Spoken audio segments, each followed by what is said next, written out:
Always in Spain, it's like, oh, that's so cold. You need a proper coat for that kind of weather.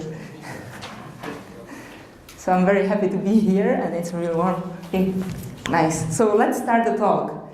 So I call this talk Breaking Black Box Machine Learning. So first of all, let me introduce myself. I'm Evelina Gabasova. I work as a senior research data scientist in the Alan Turing Institute, which is the British National Institute for Data Science and Artificial Intelligence. So we are a team of data scientists and software engineers who are making sure that we are doing interesting research, sort of connecting real-world questions and real-world problems with cutting-edge research in data science and machine learning. I don't really like to use artificial intelligence that much. So let's look at the state of machine learning right now. If you want to use machine learning, as I said, you don't really need a PhD in that kind of stuff anymore. If you are a Python person, you use Python with scikit-learn. If you are an R person, there are packages for every single thing that you might ever need in R. So you just open Python, open R, open the relevant library, and call a one-line function. So I do quite a lot of research in data science stuff, and the really shiny stuff, like applying the actual machine learning models, that's just really a tip of the iceberg, where you have to spend a lot of time preparing data, etc. But running these algorithms right now, it's literally just a one-liner, and I will try to show you that as well.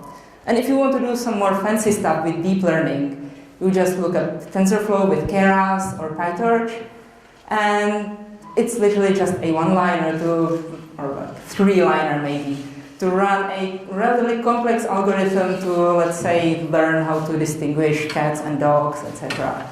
You just need the right data, and then it's really simple to do that. So everyone is sort of now tempted to use it in their own production level software, etc. There are also other things that are called machine learning APIs, and all the big companies do those.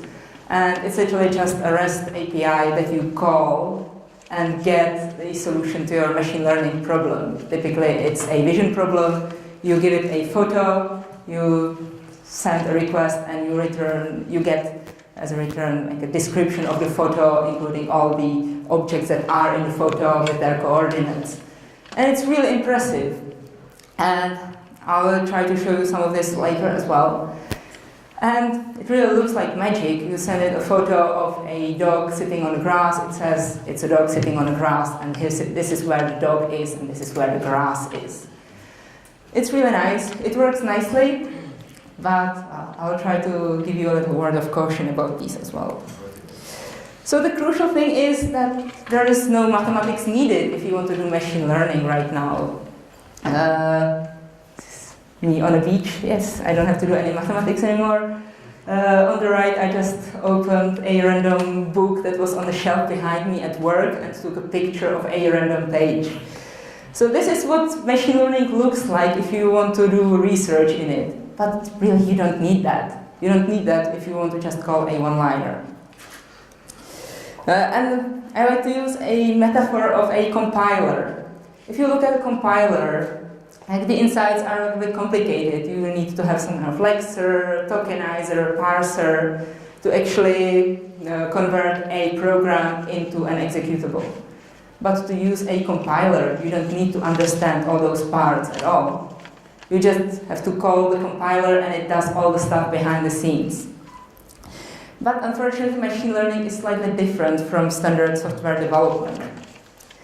Both deal with algorithms. You implement an algorithm, you might have some implementation bugs that cause the program to fail or to not compile even.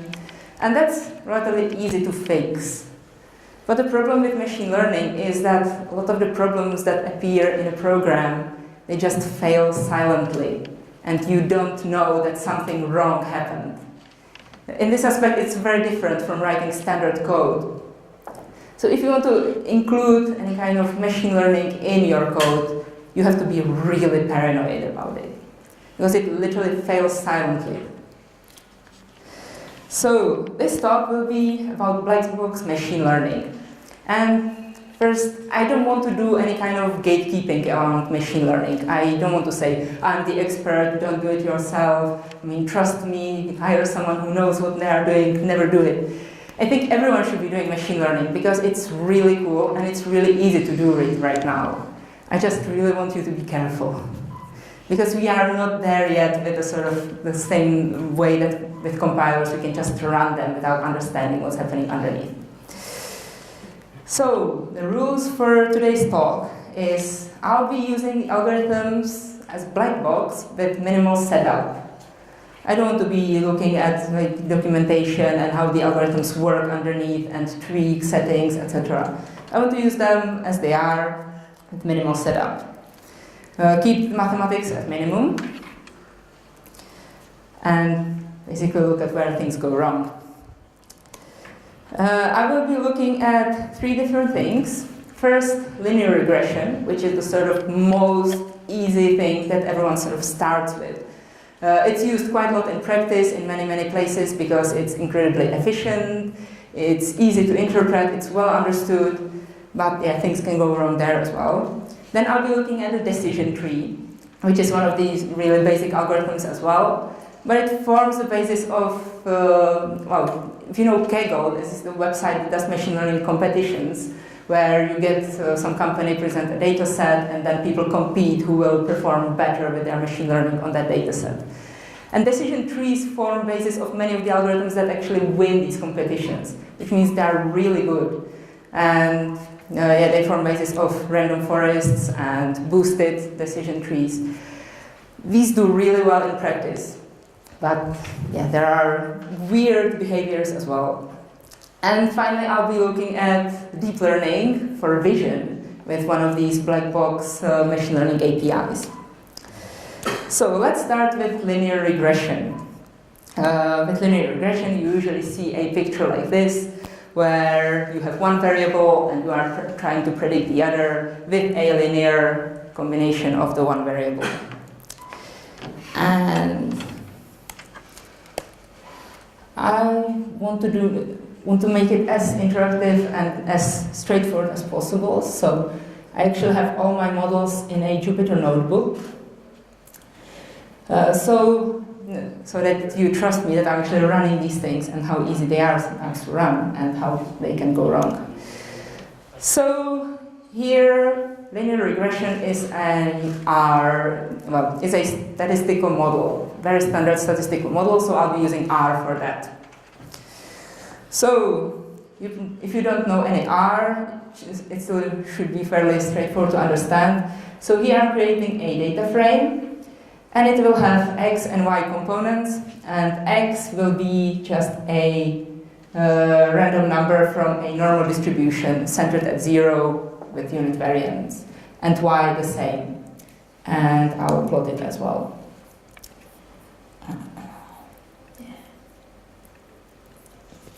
So this is the graph, this is X, and this is Y, and I'll be trying to use X to predict Y.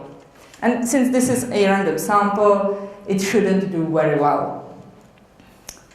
So this is how linear regression looks. This demo is probably as mathematical as it gets in this talk. So once you get past it, it should be more fun.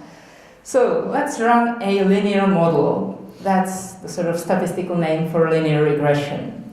And you can see that it is a one-liner. I'm trying to predict Y given X. And these are my data.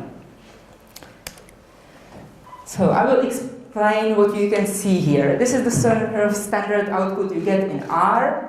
And the important things to look at are, first, well, I'm trying to predict or estimate A and B here. B is the coefficient that I multiply with X, and A is a sort of just a threshold. So in this case, the intercept corresponds to A, and X is the B coefficient. What I look at as a statistician is, first of all, the p-value here. Is it significant? And since it's a large value, it's not significant. And then I look at the multiple R squared here, which is telling me what's the percentage of variance in the data that I explained with my model. If it's 100%, that means my model is doing perfectly. It can predict everything. Given the inputs, it can predict all the outputs. Here you can see it's basically 0 because I generated the data randomly and there is no pattern, so it can't do anything. And also note is that the B coefficient here is equal to basically 0. So basically the model is telling me this is random, I can't do anything. But what if I add another point, which will be in location 100 and 100? It doesn't deal well with images right now. So this is the plot of my new data set. This is my original data set here, and I added one single point that's right here. Completely random. So what does my linear regression do right now? Well, let's run it again. And now you can see that p-value is really, really small. It's smaller than 2 times 10 to the minus 16, which means there is basically, based on this statistical model, there is 0 chance I could be getting these results by chance. This is completely true. And x is statistically significant as well, and my r squared value is almost 98%. With this model, I can predict 98% of the variance, which means it's telling me this model is almost perfect to predict the values of my data, because I give it one single point that's outside of the bulk of my data. And the value of x is 1, basically. So you can see that just by giving it one single outlier, one point that's outside of my data, it completely changed the prediction. Completely. I have 100 points that are somewhere, but because of one single point that's somewhere else, it's now telling me something completely different. And I have some more real-world example as well. This is a data set, like one of standard machine learning sample data sets, where they were looking at a bike sharing scheme in Washington, D.C. in 2012 and 2011, I think. Yeah. And they were looking at how many people are borrowing bikes based on the season, the weather, day of the week. Let's say people are borrowing them more on weekends or weekdays, or what's the weather situation? Is it raining? Is there a strong wind or not? And I don't really want to go into too much particulars about this data, but this is a standard linear model that I can fit to the data, where I'm trying to predict how many people will borrow a bike based on temperature, weather situation. The factor here means that it's a categorical variable. It's 1 of 4, I think. That's telling me, okay, is it nice and sunny? Then 1 is sort of overcast, 2 is rainy, and 3 is a thunderstorm. Then weekday, that's a factor as well, from 1 to 7. Then season, spring, summer, autumn, winter, and a year, based on if it's the first year or second year. So again, it's a one-liner to fit a quite complicated model already. And here again, p-value is really, really small. This is good, that means it's doing something significant. R squared is 80%. So I can predict 80% of the variance in the data with this model. That's quite good. It means 20% is sort of noise around it, but yeah, I can predict 80% of the data. So,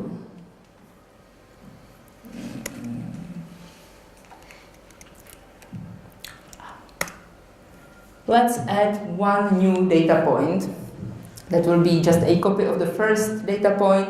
I will just change the temperature.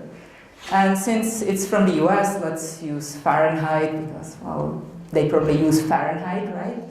And 100 is a very, very hot day. So let's add another day that has very high temperature and see if it does anything. So now my data look basically almost the same. And now, and bear in mind that these are like 2 years worth of data, so I have about 700 data points, and I added one, which is in all dimensions the same, just the temperature is different. And now you can see that my R squared is 73%. So it dropped 7% in performance just because of one outlier. And the reason why it's an outlier is that the temperature here was actually standardized into 0-1 interval, so 100 is somewhere completely else. But this is really easy to not spot in an actual data set. I mean, it might be some like measurement error, it might be a human trying to fix a data, so they put in something and they forget that it was already standardized. Or it might be someone thinking, okay, this is a missing value, but I don't want to put in a null, so let's just put in something completely different, like -1. And suddenly that doesn't make sense to the model, and it's completely off. And just by looking at the model, you can't spot this. This is really hard to spot. So now, and the thing is, if you are talking to a statistician, they say, well, of course, because you have a lot of assumptions about the data when you are trying to fit linear regression. And if you look at Wikipedia, yes, it lists a whole chapter on assumptions about data for linear regression, and they mention terms like weak exogeneity, homoscedasticity, and lack of perfect multicollinearity. This doesn't make sense to a normal person. I mean, yes, I do have a PhD in this kind of stuff, but I still have to look it up. I don't remember what these terms mean because no one ever uses them in normal life. Like, what's exogeneity? What's homoscedasticity? It sounds very fancy if you tell someone, okay, your data is not homoscedastic. It doesn't say much. So, I hope I convinced you that linear regression is really easy to break if you just give it one sort of outlier that's somewhere outside of the bulk of your data. Let's look at decision trees. So if you look at Wikipedia about decision trees, they have a section on advantages and disadvantages. And the first advantage, it says, they are simple to understand and interpret. Well, we'll see about that.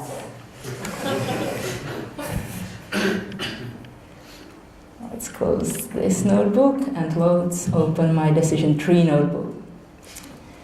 So whenever you look at something like this, one sort of very favorite data set for this kind of stuff is to use the Titanic data set, which is basically just a list of passengers on Titanic, who they were traveling with, if they had a cabin or not, what class they were traveling in, and if they survived or not. So let's build a classifier who survives on Titanic. And I'll do this in Python, just to spice things up. So we had R, we have Python, the third demo will be in a different language as well. So here I'm just loading scikit-learn and pandas and numpy and the data set. Yeah, sorry, this is small, so you can't really see it much, but it's literally just passenger ID, if they survived or not, what class they were traveling in, their name, their sex, their age, number of siblings they were traveling with, number of parents they were traveling with, or partners, their ticket number, how much they paid for the ticket, what cabin they were in, and where they embarked, in which station. So, first thing before before applying this, you will notice here that the sex is male or female. So to apply a decision tree, I have to encode it binary. I have to say one is 0, the other is 1. So this is literally what I'm doing here. Just numerically encoding the sex. And then I'm dropping some of the variables because I'm not interested in them. I'm not interested in the ticket the ticket number they had. I'm not interested in their name. And I will skip the cabin information as well. And I will use the fact that they survived as my output, and my input will be all the other variables. So let's run this. This is just an overview of my input. Now it's just a number, like a lot of numbers. And let's run a decision tree on this data set. And as I said, it's literally a one-liner. This is it, just call a decision tree classifier to the data set. And it's not.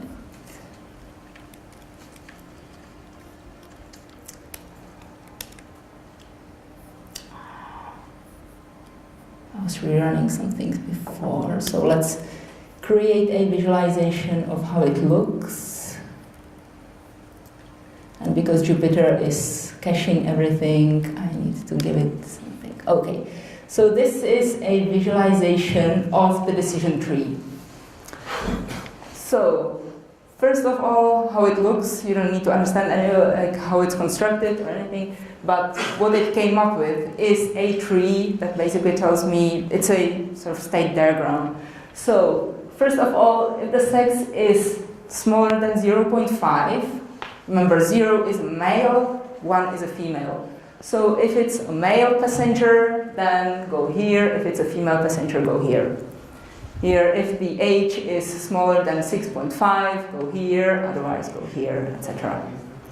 So for male passengers, basically the only way to, and here is the final classification. And blue is survived, red is that that class of passengers died. So basically for a male passenger, according to this classifier, the only way to survive was to be younger than 7 and have less than 3 siblings. Then they had a chance to survive, otherwise not. And for women, basically the only way to die for a woman from according to my classifier is to be traveling in class 3, which is the lowest one, and to pay, for some reason, to pay more for a ticket. Maybe they have a better location. So no, they died actually, so they had a worse location. So you can see that you can actually go through this and sort of understand what was happening there. So if you were a really like a male child, then you had a chance of survival, otherwise not so much, etc. So yes, this is pretty understandable. Well, let's look at one pathological example of a decision tree. So this is basically the same stuff I was doing before. I'm just importing the decision tree from scikit-learn. And here I'm creating a simulated data set where I'm basically just, my inputs will be numbers from between 0 and 100.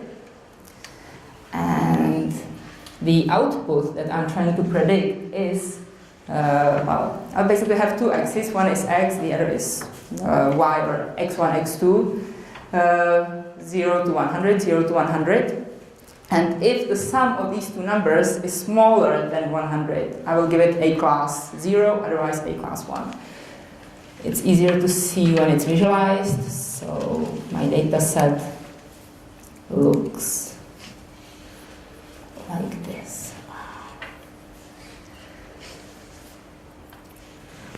So these are my data. This is one axis from 0 to 100, 0 to 100, and for each of these values, if their sum is smaller than 100, then it's one class. If it's larger than 100, it's the other class. It's a pretty easy data set, just 2 classes. So let's fit my decision tree on this. This is done. And this is how it looks when I visualize the result. Well, I created data set using a very, very simple rule. Just, is the sum of these 2 numbers smaller than 100 or larger than 100? But decision trees can't deal with that. It basically created this huge decision thing where it checks, okay, is the first index smaller than 50? Yes, then go here. Is it smaller than 49? Is it smaller than 48, etc. So it literally can't deal with this type of stuff. And it's simple. And these things do appear in practice. If you don't sort of clean up your data enough, you will end up with something like this, because it can't grasp connections between variables. And let's look at some more real-world example. This is actually a code that my colleague created, and the data are coming from a website called Donor Choose, where people were able to donate money to various sorts of educational projects. And the data set contains a lot of information on like how much money did the project request, what was the description, how many students they had, what did they need, it's books or some like other resources, and the poverty level of the school that requested the money. And then information if the project was funded or not. And people are trying to guess if the project is exciting or not based on a description. So that basically the website can then build a classifier to help people propose projects and say, is this exciting or not? And tell them, oh, maybe if you included this, it would be more exciting and you would be more likely to get money. So my colleague did like the proper thing that you do if you are doing this kind of analysis. She pre-processed the data properly, then did a lot of evaluation, tuning the parameters, etc., making it as good as possible. And I don't really want to go through any of this, but ultimately she ended up with a decision tree. So this is not really sort of very interpretable for the people who then want to build it into something that would help people actually create a better website. You can't give it to someone and say, okay, well, just go through this and make sure your project is labeled as exciting. So, don't get me wrong, decision trees are very, very useful and really, really nice, but they are definitely not easy to interpret. And you saw that with just creating variables that are interconnected, where the results basically depends on the interaction between two variables, they just can't deal with that efficiently. So let's go into another demo. This one will be fun. Deep learning with machine vision. I think you may have seen articles like these. This one is from last week. How to hide from the AI surveillance state with a color printout, where researchers basically trained a neural network that was trying to fool another neural network. So one neural network was basically trying to find people in images, and the other one was trying to learn how to fool it, and it came up with a color printout that you just put on your t-shirt and it won't spot you. Doing these things is actually really hard, because usually you need to have access to the network that you are trying to fool. So this is no way to make a general solution yet. But I will show you how to fool these things, that it's actually fairly easy to fool these things in a different way. So let's go to my Jupyter notebooks again. Now I'm here, deep learning. And as I promised, everything here will be in a different language. So this one will be F#, because why not? F# is my favorite language, honestly. So let's do this in F#. So what I will be doing, I'll be calling a Microsoft Cognitive Services for their Vision API. I chose Microsoft purely because I have a lot of Azure credits. So it's the only reason I could be doing this with Google, I could be doing this with Amazon machine learning. Honestly, all the networks are can be fooled in a very similar way. So this is just my URL. Let's hope my internet connection works, because I'll be hitting it here live. And to parse it, I'm using something called type providers in F#. So here I'm just creating a type that follows the structure of the JSON that I get back from the API. And this is just me sending the actual request. Here I'm looking at an image. I will be requesting tags and description. This is the HTTP request. And here I'm getting my JSON back, and here I'm parsing it, and here I'm just printing the result. Nothing too bad. So let's have a look at this. My first image. So it's a close-up of a guitar. Fair enough, it's a close-up of a guitar. And then it added tags to this image, like music, it's a musical instrument, it's a guitar, and there are probabilities as well. So fair enough, that it's doing quite well. I'm not sure why building material is here. Yeah. The rest of it looks pretty reasonable, I would say. So let's look at this one. And as I said, I don't want to be fooling anyone. It's literally the same image every time. So let's look at the monkey. Let's get the description. And it's a monkey sitting on a table. All right, well, it's sitting somewhere else, but still, fair enough. And it's a primate, it's an animal, it's a mammal, it's a monkey, it's sitting, it's a macaque, maybe it's old world monkey or new world monkey, not sure. But still, let's say the first 5 of them are pretty reasonable. It's doing quite well. It's a sitting monkey. What about this one? Another monkey.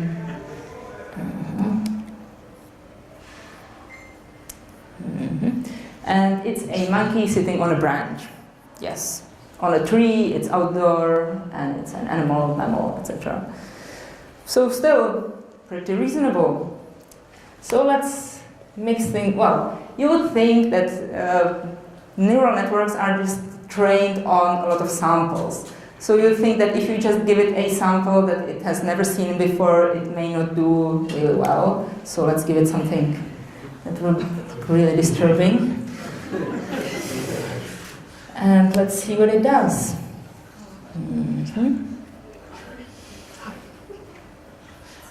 So it decided it's a close-up of a fish. All right. And then the tags it gave it is grass, outdoor, animal, fish, face, clothes, and eyes. So it's actually doing pretty reasonable, given that it's a really weird image. The main point here is that this network doesn't recognize this as a really disturbing image. It can't tell you, okay, well, it may look like a fish, but it's really weird. But it's doing pretty reasonably well, I would say. Close-up of a fish, well, let's say, but all the tags are correct, actually. So let's try something else. Let's give the guitar to the monkey. And let's see what it does here. Now, it's a monkey holding a guitar, fair enough, but suddenly the monkey disappeared from the tags. You saw that before, all the tags were about a monkey. And now it's a tree, it's sky, there's a guitar, it's outdoors, and it's a musical instrument. And suddenly, where is the monkey? For some reason, the network decided that the monkey is not the important thing on this picture. All right, let's give the other monkey the guitar. And suddenly it's a dog looking at the camera. And it can't even see the dog. It's indoors, there's a guitar, and there's a musical instrument. Okay, well, the reason is that maybe in the image data set that it used to train the network, or Microsoft used to train the network, there were rarely images of animals holding something like a guitar, and if there was something holding something sort of indoor in a house, it was probably a dog. I would expect a cat, but whatever. And the final thing is that if you don't give the guitar to the monkey to play with, but if the guitar is just sort of randomly floating in the air, Let's see what it does here. And suddenly it's a monkey holding a dog. And it sees a tree, animal, mammal, outdoor, primate, and monkey, but no guitar at all. And I mean, the guitar is the most surprising thing for a human to see in this image. But the network underneath doesn't have any kind of concept of that. It's a monkey holding a dog. So, and the reason is that there may be some images in the data set where animals are sort of jokingly holding some musical instrument, but there's definitely no image where there is a normal object just floating in the air. And it's really sort of, that's the striking thing for a human if you look at a picture like this. But for the neural network, it just doesn't see that. So, and there are a lot of funny examples of this on the internet. For example, last year, some Reddit users posted a set of pictures that Google Photos can, if you take a lot of pictures in succession and they appear to show the same thing, then Google Photos will offer to make you a panorama out of it. So the person took these 3 photos, Google decided, oh, let's make a panorama, and made this. It basically decided that the person looks like a mountain in the background. Because it literally doesn't have any sort of concept of these things. It doesn't understand the pictures. It doesn't understand concepts in the pictures. It's literally just trying to understand the pictures as patterns. That's why this example is fooling it, and that's why the monkey with the guitar just floating in midair was basically making it do weird things. It's kind of cool though. It is kind of cool, that's true. But it's not the sort of intended purpose. And these things are sort of cutting edge deep learning stuff that's out there in production. So, and these things are used by governments to do surveillance on people. I mean, my point here is that you should be really careful before deploying any of this, because it has all sorts of weird, unexpected behaviors. And it's not that hard to fool it on sort of just static pictures. So, yeah, I personally am very afraid when people put these things into production, and if it's a government doing surveillance on people, that's even more scary. And the final thing is that basically you see that all of these problems come from the data that we are giving the machine learning systems. And I'll show you one example of this. Almost 2 years ago, there was a developer survey from Stack Overflow. They do this annually. And as a result, they published this article. Developers who use spaces make more money than developers who use tabs. It got picked up by mainstream media, like BBC, and half of the internet was shouting, oh, correlation doesn't mean causation, etc. Well, I looked at the actual data, and this is the graph that they published, where basically this is the annual salary, it's median, so it's fairly stable, and this is the number of years someone coded as part of their job. And if they are in red, they use spaces. If they are green or blue, they use tabs or both. And you can see that people that use spaces have higher salary across all experience levels. Well, I was digging a bit into this data set. I actually wrote a blog post about it, so if you want to read it, have a look.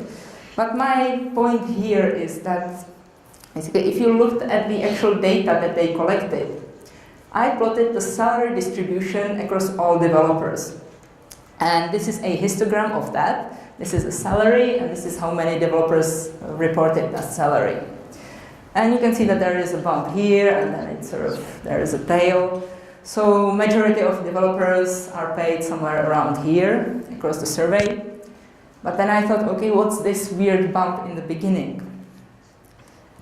I looked at developers who reported that their annual salary is lower than $3,000. And $3,000 per year is not that much, right? Well, majority of them were from India, so it's like, oh, maybe India is not a very rich country. But the second one was Poland. That's a normal European country. And then Russia, Brazil, blah, blah, blah. And here, Germany. They were developers reporting their annual salary is below $3,000 in Germany. That is weird, right? So let's look at the salary distribution in normal countries like France, India, UK. And you can see that they have sort of one bump, and that's sort of majority of the developers here, etc. It's different for different countries. Everything is fine. But let's look at Central and Eastern Europe. So in Germany, there are some developers reporting the really weirdly low salary, and majority of them are here. In Poland, that's the orange one, about half of the developers are reporting their salary is below $3,000 per year. And in Russia, most developers are reporting the really weirdly low salary. Can anyone guess what's happening here? Yes, monthly salaries. Well, I have some domain knowledge. I'm from Czech Republic originally, so I know that when you are discussing salary in Czechia, you always talk about your monthly salary. You never ever talk about your annual salary. I asked my friends in Poland, it's the same there. So I thought, okay, that's what's happening. So I looked at the question they were asking in the original developer survey, and they were asking, what is your current annual salary underlined? People just don't read questions anyway. So if I looked at Poland, I looked at where the small bump is. I compared it with the mean of the big bump. Turns out this one is about 1/12 of the big one. So if you just multiply the small one by 12, you get a nice one bump in the salary distribution. So my point here is that well, the people doing the survey, they trusted the data. They published all the blog posts on how the data look. And when I read this point originally, they were like, well, but we are asking about annual salary. But no one reads questions properly on the internet, and quite a lot of countries actually exhibited this trend. And luckily, when you are doing the Stack Overflow developer survey now, they ask the question differently. They first ask for a number, and then if you are reporting your monthly or annual salary, you have a drop down. So they learn. But my point here is that you can never trust data. And I showed you how easy it is to fool linear regression with just one data point that's somewhere else. And this really does happen in practice. And I mean, if they were asking for a monthly salary and one person reported their annual salary, it would be an outlier somewhere completely else. And it would completely fool the model if they are using something that's sensitive to outliers. And a lot of these problems are actually quite unstable when there are outliers. So machine learning right now can look a lot like magic. It's not magic. And the thing is, you can just follow a recipe, like when you are a magician doing something. But you have to, my main point is, you have to be really, really, really paranoid about your data. And that's also one thing that I see as a kind of big distinction between data science and machine learning, where machine learning is just about fitting the models and using them on some data sets. But in data science, there is a lot of work around actually fitting a machine learning model to get to the point where you can fit a model and be sort of sure that the results make sense. There is a really long path. And you can see that it applies even to those black box machine learning APIs. And well, next time you see a talk where someone is just hitting the machine learning API, or someone develops some kind of application using that, just remember that picture and be very, very, very careful. And I still think everyone should be using machine learning, but just, as I'm saying, be careful. Thank you.